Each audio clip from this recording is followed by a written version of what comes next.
80% ভারতীয় পুরুষেরা মনে মনে ধর্ষক।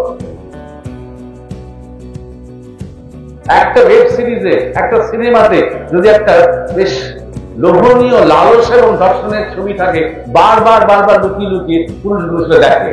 এইসব স্তব বাক্য দিয়ে আমরা নিজেকে যত ভুলিয়ে রাখবো তত একের পর এক কার্যকর হয়ে চলবে। আর যদি তুমি ভাবো যে দুর্নীতি, ধর্ষণ এগুলোর পাল্টাতে হবে শুধু শাস্তি দিয়ে, শুধু আইন শৃঙ্খলা দিয়ে, শুধু পুলিশ, ভালো ভালো পুলিশ দিয়ে, পুলিশের দুর্নীতিগ্রস্ত কেন?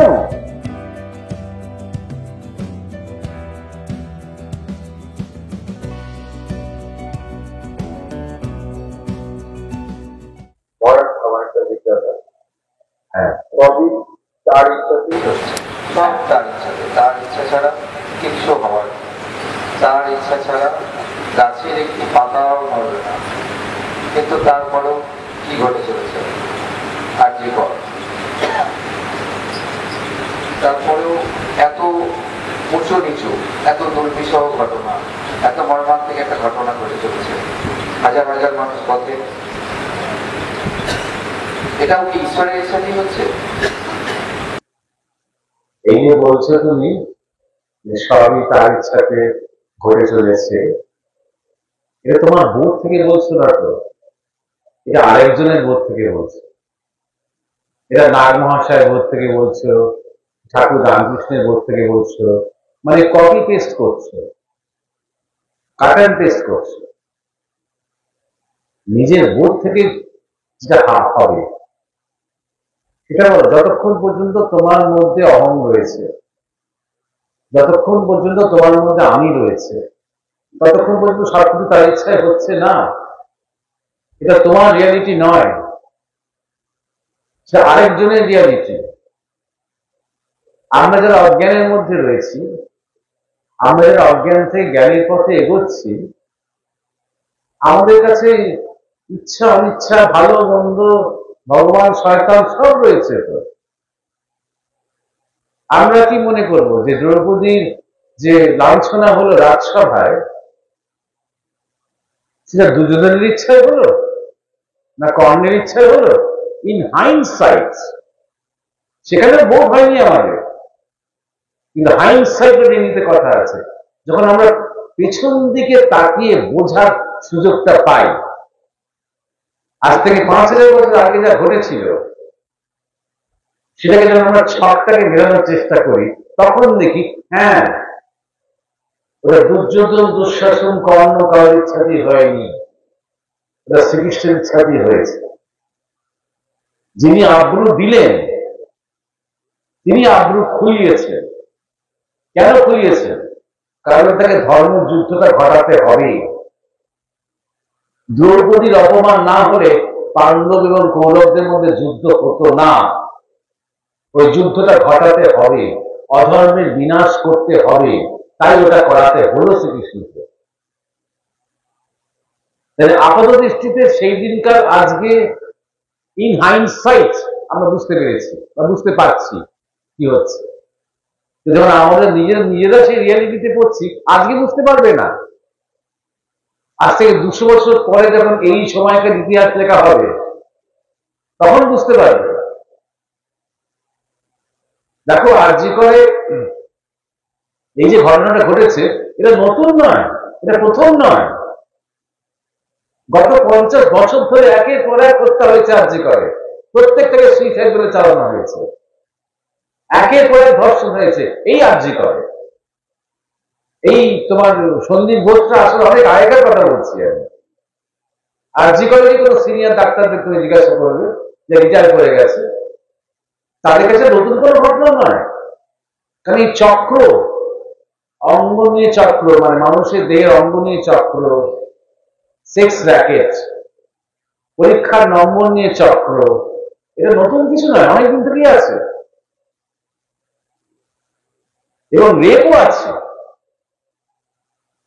সব পাওয়া পেয়ে যায়। তারা এত পাওয়ারফুল, গুম হয়ে যায়, কেউ জানতেও পারে না। এইবার লিক করে বেরিয়ে গেল জিনিসটা, হঠাৎ স্লিপ করে বেরিয়ে গেল। হাজার চেষ্টা করেও এটাকে আটকাতে পারলো না। তাতে কি হচ্ছে? সবাই বলছে যেভাবে পশ্চিমবঙ্গের মানুষ জেগে উঠেছে জীবদ্দশাতে এরকম দেখিনি কখনো। সবাই এটা বলছে। একটা ভয়ঙ্কর দুর্ভাগ্যজনক ঘটনাকে কেন্দ্র করে কিন্তু একটা ভয়ঙ্কর ভালোর দিকে একটা ইঙ্গিত দিচ্ছে। যেমন একটা ভয়ঙ্কর শ্লীলতাহানি হয়েছিল দ্রৌপদী, ভয়ঙ্কর। তোমাকে যেভাবে দেখানো হয় সিরিয়ালে টিয়ালে সেরকম নয়। গুলমাজ বলেছিলেন সম্পূর্ণ নগ্ন করা হয়েছিল দ্রৌপদীকে, সম্পূর্ণ। দ্রৌপদী তখন নিজের হাত দিয়ে নিজেকে এভাবে ঢেকে তখন প্রার্থনা করছিলেন শ্রীকৃষ্ণকে, আসছিলেন না। শেষ পর্যন্ত তিনি হাত তুলে ফেললেন। গুলমাজের কাছে যা শুনেছি, যখন তিনি দেখলেন যে রাজসভায় একটাও তো পুরুষ নেই, আমি কার কাছে লজ্জা পাবো? মেয়েরা লজ্জা পেতে ভালোবাসে পুরুষের কাছে। লজ্জাও সুন্দর, লজ্জার একটা আভরণ, লজ্জার ভূষণ, যেখানে সেই লজ্জার মান আছে। যার কাছে লজ্জা তার তিনি মানি, তার মধ্যে পৌরুষ আছে, তার মধ্যে সংযম আছে। শিবের কাছে লজ্জা আসবে মানুষের, কারণ প্রকৃত পুরুষ। কিন্তু ধর্ষকের কাছে লজ্জা পাবে না তো মেয়ে। লজ্জার কি আছে? এ তো কামুক, এ তো নরাধম। পশু বললেও পশুকে ছোট করা হয়, নরাধম। তাই দুর্যোধন, দুঃশাসন, ভীষ্ম, কৃপাচার্য, দ্রোণাচার্য, এদের কাছে লজ্জা পাওয়ার কি আছে? এমনকি যারা পাশা খেলে হেরে বসে থাকে মাথা নিচু করে, যুধিষ্ঠির, ভীম, অর্জুন, নকুল, সহদেব, এদের কাছে লজ্জা পাওয়ার কি আছে? তখন তিনি সম্পূর্ণ দুহাত তুলে সারেন্ডার করলেন। আর ঠিক সেই সময় শ্রীকৃষ্ণ প্রবেশ করলেন রাজসভায়। তিনি আমন্ত্রিত ছিলেন, তার একটু দেরি হয়েছিল। এসে কিছু বোঝার আগে তিনি দেখলেন, তিনি জানেন না বা আপাত দৃষ্টিতে তিনি জানেন না, তিনি দেখলেন যে দ্রৌপদী সম্পূর্ণ উলঙ্গ, বিবস্ত্রা। তখনকার দিনের আর্য পুরুষেরা একটা উত্তরীয় এইরকম ধরনের, ধরো এইটা হচ্ছে একটু রঙিন, সাধারণত সাদা উত্তরীয় এবং গায়ের উপর চড়াবেন, খালি গা, ধুতি আর উত্তরীয়। উত্তরীয়টা খুলে সঙ্গে সঙ্গে দ্রৌপদীর দিকে ছুড়ে দিলেন। দ্রৌপদী সেই উত্তরীয়টা গায়ে রং করে জড়িয়ে শ্রীকৃষ্ণের কাছে লজ্জা পেলেন। কারণ তিনি দেখলেন এই রাজসভায় ইনি একমাত্র পুরুষ। তখন শ্রীকৃষ্ণের পেছনে এসে দাঁড়ালেন, নিজেকে উত্তরীয়টা দিয়ে আড়াল করে। আর কৃষ্ণ তখন রাজসভার মাঝখানে এসে ধৃতরাষ্ট্র, ভীষ্ম, বরিষ্ঠজন তাদের দিকে তাকিয়ে শুধু বললেন, ধিক্কার জানাই, ধিক আপনাদের। এই এত বড় একটা মর্মান্তিক ঘটনা ঘটে গেল, একটা মর্মান্তিক যুদ্ধ হবে বলে, যে যুদ্ধের প্রয়োজন আছে। কেন প্রয়োজন আছে? না হলে অধর্ম এত বাড়াবাড়ি, সে অধর্মের বিনাশ দরকার। যদি রাজসভায় একজন রাজনন্দিনী এরকম হতে পারে হস্তিনাপুরে, তাহলে সেই হস্তিনাপুরের যে আরজিকর, তার কি অবস্থা তুমি চিন্তা করো। সেই হস্তিনাপুরের যে প্রেসিডেন্সি কলেজ, তার কি অবস্থা তুমি চিন্তা করো। সেই হস্তিনাপুরের যে যাদবপুর বিশ্ববিদ্যালয়, তার কি অবস্থা তুমি চিন্তা করো। সেই হস্তিনাপুরের যত পঞ্চায়েত, যত যত গ্রাম, যত শহরতলি, যত শহর মফস্বল, ব্যবসা বাণিজ্য, কত দুর্নীতি তুমি চিন্তা করো। কত দুঃশাসন রয়েছে, কত দুর্যোধন। দুর্নীতি মানে কি? যে পরের ধন হরণ করে। কতটা সাংঘাতিক অবস্থা, সেটা কি রাজসভায় গিয়ে এইটা গিয়ে দাঁড়ায়। যে দুর্যোধন, দুঃশাসন এরকম ক্যারেক্টার, সেখানে তোমার মেয়ের সাথে বা তোমার বোনের সাথে যদি কিছু হয়, তুমি যাবে কার কাছে অ্যাপিল করতে? সেখানকার সেই হস্তিনাপুরের পুলিশের কি অবস্থা চিন্তা করো। তুমি দুঃশাসনের কাছে যদি যাও, ধরো ভাইপো দুঃশাসন, তুমি তার কাছে যদি যাও যে স্যার আমার সাথে এই অপমান হয়েছে, সে মনে মনে হাসবে। সে তো রোজ এই কাজটাই করে, যে অপমান করে তোমার ভাইকে বা তোমার বোনকে, সে তো তারই লোক। অধর্মটা কোন লেভেলে, কত সমাজের প্রতি রন্ধ্রে রন্ধ্রে অধর্ম ছড়িয়ে পড়েছিল। তাই জন্যে তুমি সবকিছু ঈশ্বর ইচ্ছা কি না ইচ্ছা এটা নিয়ে তোমাকে ভাবতে হবে না, তুমি তোমার সাধনা করে যাও। তুমি তোমাকে 5 রকম ভাবতে হবে না, ভগবানকে ভগবানের কাজ করতে দাও, তিনি তার মতন করে তাদের কিছু করিয়ে নিচ্ছেন। অনেকে অনেক স্ট্র্যাটেজি করে, জানো তো, মাস্টার স্ট্র্যাটেজি কিছু কাজ করে যাচ্ছে। অবশ্যই দুর্ভাগ্যজনকের ঘটনা ঘটেছে, তো তার সাথে আরেকটা কথাও বলবো, বাঙালির জেগে ওঠার দরকার ছিল।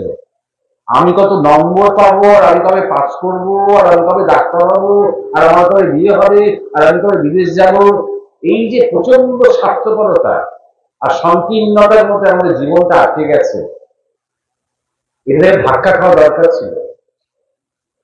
এইটা একটা প্রথম ধাক্কা, আরো ধাক্কা আসছে, খেয়াল রেখো, আরো অনেক ধাক্কা আসছে। আমাদের নিজেদেরই স্থবিরতার মূল্য দিতে হবে তো আমাদের। নিজের ভালো কোথায় মন্দ কোথায় আমরা তো বুঝিনি। আমরা একটা কমফর্ট জোনের মধ্যে বাস করি, সবাই ভালো। এই যে ঠাকুর রামকৃষ্ণ বলে গেছেন সর্বধর্ম সমন্বয়, সব ধর্ম তো একই কথা বলে, সবাই তো ভালো, এরাও ভালো, ওরাও ভালো, তারাও ভালো, সবাই ভালো। এই ভালো ভালো করলে আমার সুবিধে, স্বার্থপর হতে আমাকে তাহলে দায়িত্ব নিতে হয় না, আর 5 জনের কথা ভাবতে হয় না, সমাজের কথা ভাবতে হয় না, এগিয়ে যেতে হয় না, পাশের বিপদে কারোর পাশে দাঁড়াতে হয় না, তো সবাই যে ভালো। এটা কমফর্ট জোন বলে, একটা আরামের একটা ক্ষেত্র আমরা তৈরি করে নিয়েছি শুধুমাত্র স্বার্থপর জীবন যাপন করবো বলে। সে বালির মধ্যে মুখ চোখ ডুবিয়ে চোখ বন্ধ করে আমি ভাবছি যে কেউ আমায় দেখতে পারবে না, আমি ভালো, তো সবাই ভালো, এই করতে গিয়ে বাবারই ধাক্কা খাওয়া দরকার ছিল সার্ভাইভেলের জন্য, সেই ধাক্কাটা খাচ্ছে, আরো ধাক্কা আসছে। শুনে রাখো এটা। আরেকটা কথা শুনে রাখো, দ্বিতীয় নম্বর কথা, সেটা হচ্ছে যখন কোনো ধর্ষণ হয়, অন্যান্য দুর্নীতির কথা যুক্ত, তবু আমি আগে ধর্ষণের কথাটাই বলছি। যখন কোনো ধর্ষণ হয় তখন আমরা ভাবছি যে সঙ্গে সঙ্গে শাস্তি দিতে হবে। হ্যাঁ, নিশ্চয়ই অত্যন্ত ন্যায্য, এই আবেগটা আমার মধ্যে রয়েছে, চরম ফাঁসি দিতে হবে। দেওয়া হলো, ধরো যারা যারা গণধর্ষণ করেছে তারা ধরা পড়লো, কালকে ফাঁসি হলো, পরশু থেকে ধর্ষণ বন্ধ হয়ে যায় পশ্চিমবঙ্গে। তুমি আমাকে বলো। হ্যাঁ, হয়তো ভয় পাবে, একটু ভয় পাবে, মানে ভাববে যে এই মেয়েটা কার মেয়ে, এর কোনো কন্ট্যাক্ট আছে কিনা, কি জানি বিপদে পড়ে যায়, ম্যাক্সিমাম এইগুলো হয়তো ভাববে। কিন্তু ধর্ষকামিতা, তার যে বিকার, তার যে কামুকতা, সেটা কি হবে? আর সেই ব্যাপারে তুমি আমি কি করেছি, বা মা বাবারা কি করেছে, বা মাস্টারমশাইরা কি করেছে ছেলেদের মধ্যে ঠিক ঠিক সেক্স এডুকেশন দেওয়ার ব্যাপারে? সেক্স এডুকেশন দেওয়া মানে অর্গানিক এডুকেশন নয়। এইটাকে বলে পুরুষাঙ্গ, এটাকে বলে যৌনাঙ্গ, এটাকে বলে তাই, এটাকে বলে সেই, এইটাতে এই কাজ হয়, ওইটাতে সেই কাজ হয়, এটাকে সেক্স এডুকেশন বলে না। সেক্স এডুকেশন হচ্ছে যৌনতার যে শক্তি, সেই শক্তির যে রহস্য, এবং সেই শক্তি অপচয় করা যে কতটা ক্ষতিকারক, সেই এডুকেশনটা কে দেবে, কে দিয়েছে? বায়োলজি দিয়েছে, অ্যানাটমি দিয়েছে, ফিজিওলজি দিয়েছে, মা দিয়েছে, বাবা দিয়েছে, কাকা দিয়েছে, মামা দিয়েছে, মাসি দিয়েছে, মাস্টারমশাই দিয়েছে, সিনিয়র ডাক্তাররা দিয়েছে, এমবিবিএস করতে যাচ্ছে যখন ছাত্রছাত্রীরা তাদের প্রফেসররা দিয়েছে। তাহলে আজকে আরজি কর নিয়ে তো আশ্চর্য হচ্ছে কেন? যে 90% ইয়াং ছেলে মেয়েরা পর্নোগ্রাফি দেখে ফোনে বসে বসে। পর্নোগ্রাফি মানে খুব সুস্থ সেক্স বলে মনে করো? কথা যখন তুললেই একদম কঠিন কথা শোনার জন্য মনে মনে তৈরি থাকো। তুমি জানো কত দম্পতি পর্নোগ্রাফি না দেখে মিলিত হতে পারে রাত্রিবেলা? ফোনে ফোনে এসে গেছে বলে, না ওদের মধ্যে জাগে না, তার মানে কি নেই বলো? তার মানে প্রেম নেই, আর রেপ আছে। এটা আমাদের গুরু মহারাজ বলতেন যে স্বামী স্ত্রীতে মিলন কোথায় হচ্ছে রে? স্বামী স্ত্রীতে রেপ হচ্ছে, আর সেই রেপ থেকে সন্তান আসছে। রেপ থেকে সন্তান দিলে কি হয় বলতো? কামুক হয়। প্রেমের সন্তান বা প্রেমের মিলনে প্রেমজ সন্তান হয়, আর কামজ মিলনে কামুক সন্তান হয়। তো তুমি কি আশা করো? সেই কামুক সন্তান একদিন ডাক্তার হচ্ছে, ইন্টার্ন হচ্ছে, সে কামক এবং বিকৃত সন্তানই একদিন দুর্নীতিগ্রস্ত হচ্ছে।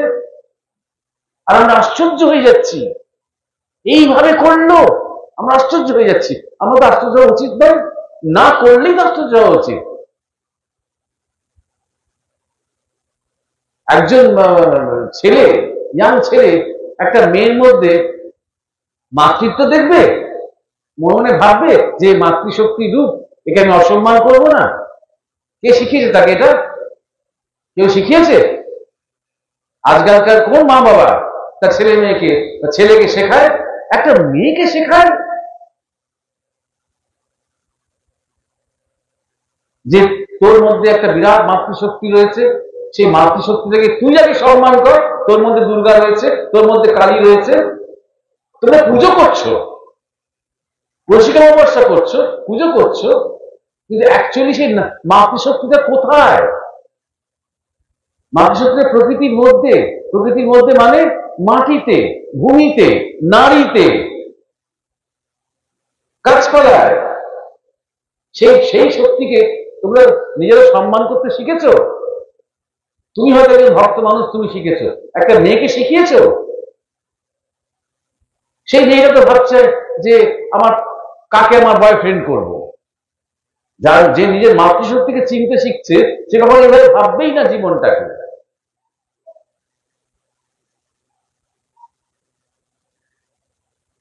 তুমি জানো গুরুমার শোনা আমাদের কথা, পার্বতী, পার্বতী কি বৈশিষ্ট্য তুমি বলো? তিনি কেবল শিবের মানে সহচরী। গুরু মহারাজ বলছেন, এইভাবে কেউ বলতে পারে না যে পার্বতী হচ্ছেন ত্যাগের পূজারী, ত্যাগের উপাসক। যিনি ত্যাগকে বুঝতে পারেন তিনি পার্বতী। এই শিক্ষাটা মেয়েকে দিয়েছো? তোমরা মেয়েদের কি শিক্ষা দাও? ভোগকে বোঝো, ছেলে চাকরি করে কিনা, ছেলে এই করে কিনা, ছেলে প্রতিষ্ঠিত কিনা, তার নাম আছে কিনা, তার ভালো বাড়ি গাড়ি আছে কিনা, এইটা দেখে তাকে সিলেক্ট করো। তার মধ্যে ত্যাগ আছে কিনা, তার মধ্যে ব্রহ্মচর্য আছে কিনা, তার মধ্যে সংযম আছে কিনা, তার মধ্যে পৌরুষ আছে কিনা। কারণ সেখানেই প্রকৃত প্রেম। শিবই কিন্তু পরম প্রেমিক। সতী আত্মহত্যা করলেন বলে তিনি নিজে শরীর ছাড়তে গিয়েছিলেন, তখন সতীকে আবার জন্মাতে হলো পার্বতী হয়ে, তপস্যা করতে হলো, তবে তিনি শিবকে পেলেন। এই যে একনিষ্ঠতা, এটা একমাত্র শিবের কাছ থেকেই পাওয়া যায়। কেন? কারণ তিনি ত্যাগী, তিনি ভোগী নন। এখানেই পৌরুষ। তাই মেয়েরা শিবের মাথায় জল দেয়।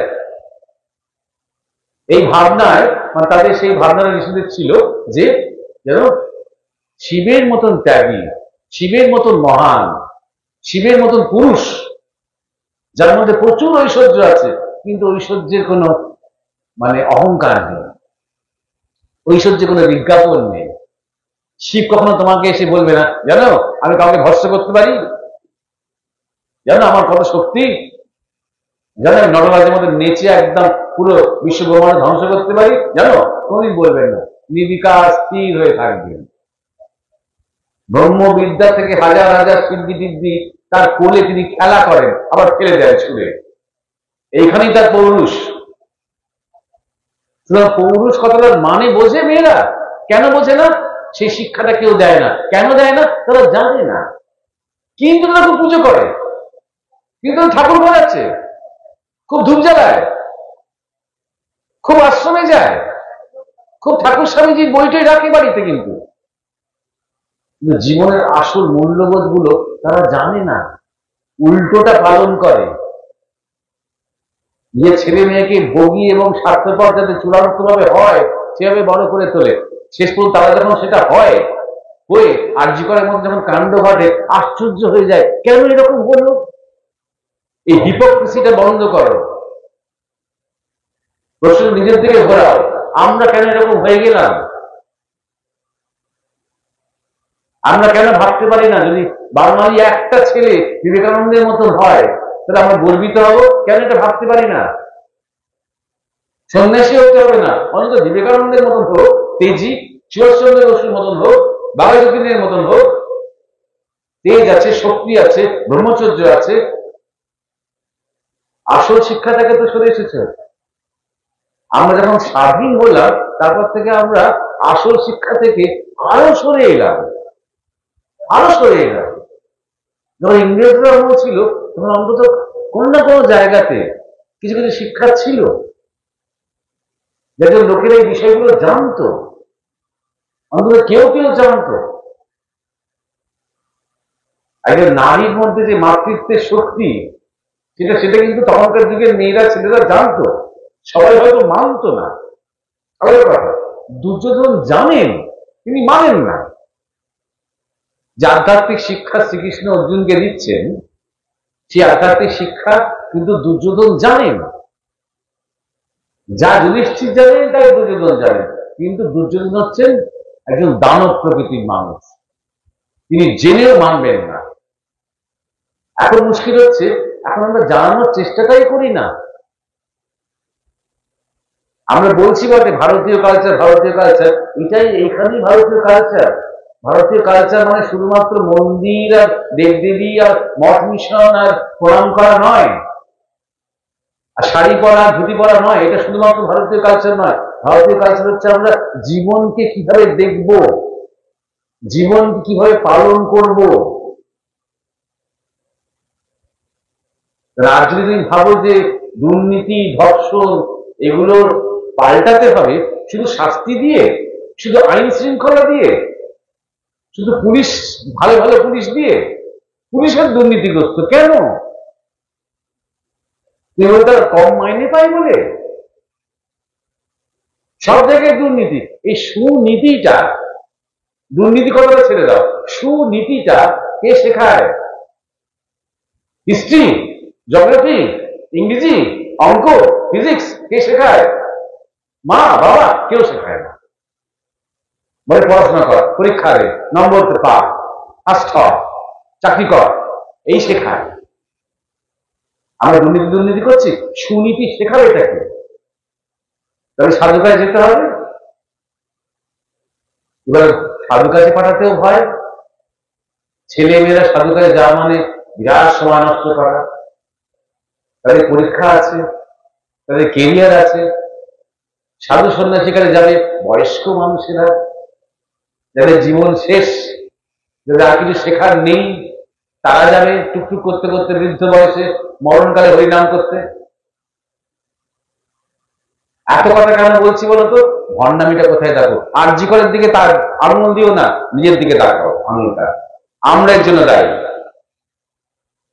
জানবে, কিছু মনে করো না, সব ছেলেদের হয়তো খারাপ লাগবে, অনেকেরই খারাপ লাগবে। 80% ভারতীয় পুরুষেরা মনে মনে ধর্ষক।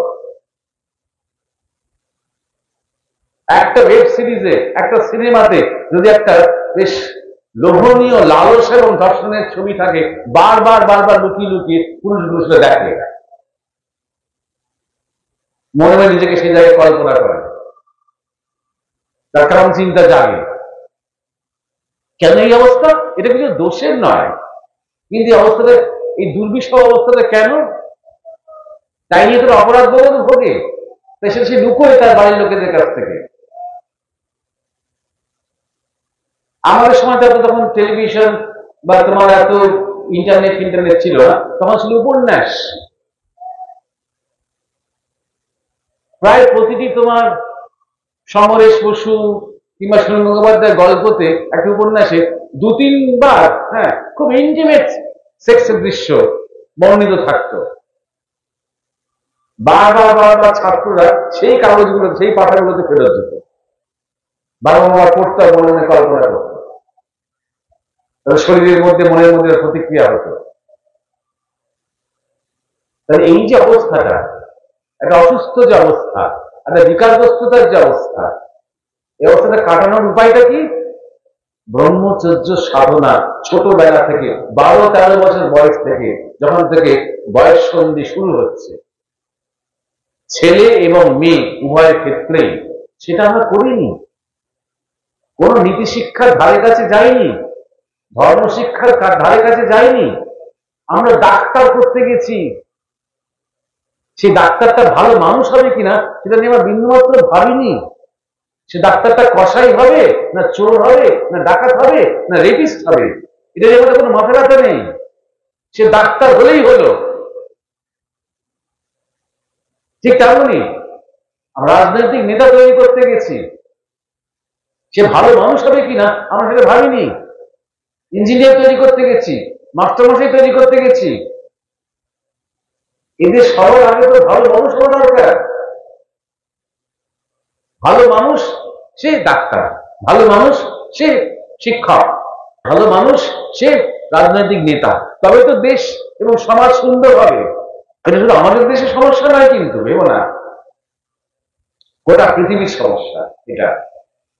নৈতিক মূল্যবোধের অভাব, প্রকৃত ধর্ম আধ্যাত্মিক শিক্ষা নেই। আধ্যাত্মিকতা বলে অনেক কপচানো হচ্ছে। আধ্যাত্মিকতা বলে যেগুলো হচ্ছে তা মানুষকে আরো নির্বীর্য করে দিচ্ছে, আরো নির্বিষ করে দিচ্ছে। আমাদের একটা মেয়ে কি অহিংসার গল্প শোনাচ্ছে, এটাও আধ্যাত্মিকতা নয়। যে যখন প্রয়োজন হবে ধর্মের এবং অধর্মের, যখন সংঘাতের সময় আসবে, তখন হাতে অস্ত্র তুলে নেওয়া দরকার। এটাই প্রকৃত ধর্ম শিক্ষা। এই শিক্ষায় শ্রীরামচন্দ্র দিচ্ছেন তার কিষ্কিন্ধার সেনাপতিদের, এই শিক্ষায় শ্রীকৃষ্ণ দিচ্ছেন অর্জুনকে। এই শিক্ষার জন্য দেবী দুর্গার 10,010টি অস্ত্র, মা কালী 4,004টি অস্ত্র। এই অস্ত্রগুলো কিসের? যুদ্ধ করার জন্য না, অধর্মের বিনাশ করার জন্য। আর সেখানে আমরা মানুষকে কি বলছি? ধর্ম মানে তো শুধু শান্তি, ধর্ম তো যুদ্ধ নয়। তোমাকে এসে যদি কেউ মারেও তুমি চুপচাপ সহ্য করে যাওয়া, এটাই তো ধর্ম শিখিয়েছে। এই আমরা বলে যাচ্ছি, তাই না? কেন বলে যাচ্ছি বলতো? ওই একই ব্যাপার, আমাদের কমফর্ট জোনটা থেকে আমরা বেরোবো না। যখনই বলবো যে হ্যাঁ, অন্যায় বিরুদ্ধে, অধর্মের বিরুদ্ধে রুখে দাঁড়াতে হবে, তখনই আমাদের এই কমফর্ট জোন থেকে বেরোতে হবে। তখন আমার সংসারটা, আমার রোজগারটা, আমার নম্বরটা, আমার ডিগ্রিটা, আমার কেরিয়ারটা একটু তুচ্ছ করতে হবে, করে কম্প্রোমাইজ না করে কোথাও মাথা তুলে দাঁড়াতে হবে। এইটা করতে চাই না, এইটা এড়াতে চাই বলেই ধর্ম তো শান্তির কথা বলে, ধর্ম তো সহ্য করার কথা বলে, ধর্ম তো সহিষ্ণুতার কথা বলে। এইসব স্তব বাক্য দিয়ে আমরা নিজেকে যত ভুলিয়ে রাখবো, তত একের পর এক কার্যকর হয়ে চলবে, একের পর এক হয়ে চলবে। অতএব যা হচ্ছে, যা হয়েছে এবং যা হচ্ছে দেখে যাও এবং মনে মনে তৈরি হও। গত 100 বছর ধরে ভারতবর্ষের যে জায়গাটা কেড়ে নেওয়া হয়েছে সেটা হচ্ছে ভারতের খাত্র শক্তি। ভারতে একটা বিরাট খাত্র শক্তি ছিল। ভুলে যেও না শ্রীরামচন্দ্র একজন ক্ষত্রিয়, ভুলে যেও না শ্রীকৃষ্ণ একজন ক্ষত্রিয়। এরা বীর। এই যে বীরত্ব, এই জায়গাটাকে আমাদের কাছ থেকে হরণ করা হয়েছে। যে যার নিজের সমস্ত কাজ স্বভাব ফেলে সবাই ব্রাহ্মণত্বের দৌড়ে রয়েছে। সবাই প্রফেসর হবে, সবাই আইএএস হবে, সবাই ইঞ্জিনিয়ার হবে, সবাই ডাক্তার হবে, আর কেউ কৃষিজীবী হবে না, আর কেউ ব্যবসাদার হবে না, আর কেউ শ্রমিক হবে না। ওগুলো কারা করবে? আর্টিফিশিয়াল ইন্টেলিজেন্স করবে। ওগুলো কারা করবে? কেমিক্যাল ফ্যাক্টরি করবে। সর্বনাশটা কারা করছে বুঝতে পারছো তো? আমরাই করছি। আমাদের খাদ্য শক্তি আমাদের হাত থেকে বেরিয়ে গেছে। আজকে দেখবে কিছু ছোট উদাহরণ দিচ্ছি। তোমার 50-60 দশকেও ভারতের মিলিটারিতে বেঙ্গলি রেজিমেন্ট ছিল, জানো? বেঙ্গলি রেজিমেন্ট এখন আর নেই। কেন? বাঙালিরা সৈনিক বিভাগে ঢুকতেই চায় না। কেন? আতুহুতু, দুধু ভাতু বাঙালি, ওটা বাঙালি দ্বারা হবে না। মায়ের এবং বউয়ের সেবা পেয়ে তার জীবনটা কেটে যাবে। শিখদের রেজিমেন্ট রয়েছে, দক্ষিণের রয়েছে, গোর্খাদের রয়েছে, বিখ্যাত বিখ্যাত রেজিমেন্ট বহুকাল থেকে রয়েছে, অনেক রয়েছে। বাঙালিদের রেজিমেন্ট নেই, কারণ বাঙালিদের মধ্যে থেকে খাদ্য শক্তি বিদায় নিয়েছে। দুর্ভাগ্য। কেন দুর্ভাগ্য? যে পৃথিবী বলে ভারতবর্ষে মানে এই ধরো মডার্ন যুগে সবচেয়ে বিরাট বড় যে ক্ষত্রিয়, তিনি হচ্ছেন সুভাষচন্দ্র বসু। দুর্ভাগ্য। তুমি নিজেই হয়তো ছোটবেলাতে মুখস্থ বলেছ, তোমরা আমাকে রক্ত দাও, আমি তোমাদের স্বাধীনতা দেবো। রক্ত দিয়েছ? বলো, সুভাষচন্দ্র বসুর সেই ডাকে কটা বাঙালি রক্ত দিয়েছে? আজকে স্লোগানগুলো মুখস্থ করে বলতে লজ্জা পায় না তোমরা? সেই রক্ত দেওয়ার সময় হয়েছে এখন। সুতরাং আমি বলবো, সম্পূর্ণ ঈশ্বরের ইচ্ছাতেই হচ্ছে যা কিছু হচ্ছে। আর ঈশ্বর এবং ওই মেয়েটি আলাদা নয়, এবং ঈশ্বর এবং ওই রেপিস্টরাও আলাদা নয়। ঈশ্বরই রেপ করছেন ওই একটা শরীরকে আধার করে, ঈশ্বরই রেপ করছেন আরো 5টা শরীরকে আধার করে। কারণ তার একটা পারপাস আছে, তার উদ্দেশ্য আছে। প্রাথমিক উদ্দেশ্যটা শুরু হয়েছে, সেটা সাফল্যতে শুরু হয়েছে। আস্তে আস্তে আস্তে আস্তে একটা জাগরণ তৈরি হচ্ছে, একটা ইন্ডিগনেশন তৈরি হচ্ছে, যে যথেষ্ট হয়েছে, আর নয়। এই জাগরণটা হতে গিয়ে অনেকে বুঝতে পারছে যে আমাদেরই দরকার ছিল এই খোলস কেটে একটু বেরিয়ে আসা দরকার আছে। তাই জন্য যদি প্রাণ দিতে হয়, দিতে হবে। তাই জন্য ত্যাগ স্বীকার করতে হয়, করতে হবে। সমাজের কল্যাণের জন্য, দেশের ভবিষ্যতের জন্য, আগামী প্রজন্মের জন্য, প্রকৃত বিপ্লবের জন্য, প্রকৃত রূপান্তরের জন্য, প্রকৃত পরিবর্তনের জন্য। যখন এটা বড় তুমি যজ্ঞ-টজ্ঞ করো না, বা বড় তুমি মা কালী যখন পুজো করছো, একটা বলি দরকার। প্রথম যেটা তার ডিম্যান্ড, বলি। কিছু স্যাক্রিফাইস করো, তবে তোমার পুজো সাকসেসফুল হবে। কিছু দাও, যাতে তোমার আসক্তি রয়েছে। তোমার কার প্রতি আসক্তি রয়েছে? তোমার নিজের শরীরের প্রতি। সবচেয়ে বড় আসক্তি তোমার নিজের শরীরের প্রতি। তোমার ছেলে, মেয়ে, স্ত্রী, মা, বউ সবার থেকে বেশি তুমি নিজেকে ভালোবাসো। দাও সেটা, তবে সাকসেসফুল হবে, তবে তোমার মিশন সাকসেসফুল হবে। বুঝেছ? দেখো, এই বলির মধ্যেও তত্ত্বটা রয়েছে যে আমি বসে বসে আরাম করবো, আমি বসে বসে ইন্টারনেটে শুধু স্ক্রল করে যাবো, আর হোয়াটসঅ্যাপে শুধু প্রতিবাদী মিছিল স্লোগান লিখবো। হোয়াটসঅ্যাপে বলবো যে কেন এরকম হলো, আর্জি করে সহ্য করা যাচ্ছে না, এসব বলবো। কিন্তু আমি কিন্তু আর কিছু করব না। তারপরে তো বন্ধু বলবে, শোন আপন, তুই বেশি হোয়াটসঅ্যাপ লিখিস না রে, তোর উপর নজরদারি শুরু হয়ে যাবে, তোর ফোন ট্যাপ হবে, তোকে দুটো ফোন করবে, ফেক দেবে। থাক বাবা, আমি বলে বন্ধ রাখি। ওই যারা ডাক্তাররা যারা প্রতিবাদ করছে তারা বুঝে নি, আমাকে নিয়ে ভাবতে হবে না। এই জিনিসটা চলবে না। যদি সত্যি মনে করো যে যে যুগটা আসছে তার জন্য যে রক্তটা দিতে হবে, যে ধ্বংসটা সহ্য করতে হবে, তার আমি সামিল হতে চাই, তাহলে স্যাক্রিফাইস করার জন্য তৈরি হও।